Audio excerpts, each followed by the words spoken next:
প্রিয় মাধ্যমিক পরীক্ষার্থীরা, আমরা এখন এই ভিডিওতে তোমাদের বিদ্যালয় থেকে দেওয়া টেস্ট পেপারস এর গণিতের এই ৩৮৩ পাতার ১১ দাগের এই ২ নম্বর জ্যামিতিক প্রশ্নটি বা সম্পাদ্যটি আমরা এখন খুবই সহজ সরলভাবে আলোচনা করে অঙ্কন করব। আমাদের এখানে জ্যামিতিক উপায়ে √২৯ এর মান নির্ণয় করতে বলা হয়েছে। তো আমরা জানি ২৯ হচ্ছে ২ অঙ্ক বিশিষ্ট মৌলিক সংখ্যা। ২ অঙ্ক বিশিষ্ট মৌলিক সংখ্যা থাকলে আমাদের ৫ দ্বারা ভাগ করতে হয়, ঠিক আছে? এই ৫ বাদ দিতে হবে, ৫ ৫ ২৫, বিয়োগ করলে ৪, ৫ দিয়ে ৪কে ভাগ করা যায় না, দশমিক দিয়ে ০, ৪০, ৫ ৮ ৪০। তো আমরা এখানে এই যে √এর ভেতরে ৫ গুণ ৫.৮ লিখব, ঠিক আছে?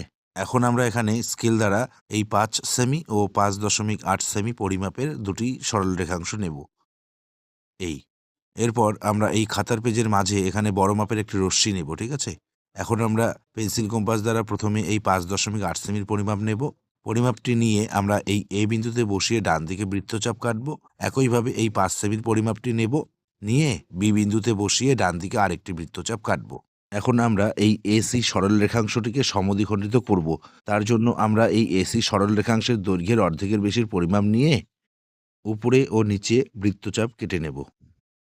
এরপর এই পরিমাপটি আমরা এই এ বিন্দুতে বসাবো, বসিয়ে উপরে ও নিচে আরেকবার করে বৃত্তচাপ কেটে নেব। এখন আমরা স্কেল দ্বারা এই ২ বিন্দু যুক্ত করে এসি সরল রেখাংশের সমদ্বিখণ্ডকটি অঙ্কন করব। এরপর আমরা পেন্সিল কম্পাস দ্বারা এই এ আর ও দৈর্ঘ্যের পরিমাপ নেব, নিয়ে সি থেকে এ পর্যন্ত এদিকে আমরা একটি অর্ধবৃত্ত অঙ্কন করব। আমরা কাঁটাটি এই ও বিন্দুতে বসিয়ে রাখব, রেখে আমরা এই সি থেকে এ পর্যন্ত অর্ধবৃত্তটি অঙ্কন করব। এখন আমরা পেন্সিল কম্পাসের যে কোনো পরিমাপ নিয়ে এই বি বিন্দুতে এখানে প্রথমে একটি বৃত্তচাপ কাটব। এই পরিমাপটি এখানে বিন্দু উৎপন্ন হয়েছে, এখানে বসাবো, বসিয়ে এই আরেকটি বৃত্তচাপ কাটব। এই পরিমাপটি এই যে এখানে বসাবো, বসে আরেকটি বৃত্তচাপ কাটবো বড় করে। এই পরিমাপটি এই যে এখানে বিন্দু উৎপন্ন হয়েছে, এখানে বসাবো, বসে এই বৃত্তচাপের উপর আরেকটি বৃত্তচাপ কাটবো। স্কেল দ্বারা আমরা এই দুটি বিন্দু যুক্ত করে লম্বটি অঙ্কন করব। তো প্রিয় শিক্ষার্থীরা, সম্পাদ্যটি অঙ্কন করে আমরা এই লাইনটি নিচে ভালোভাবে লিখে দেব। এই ভিডিওতে এ পর্যন্ত। ধন্যবাদ।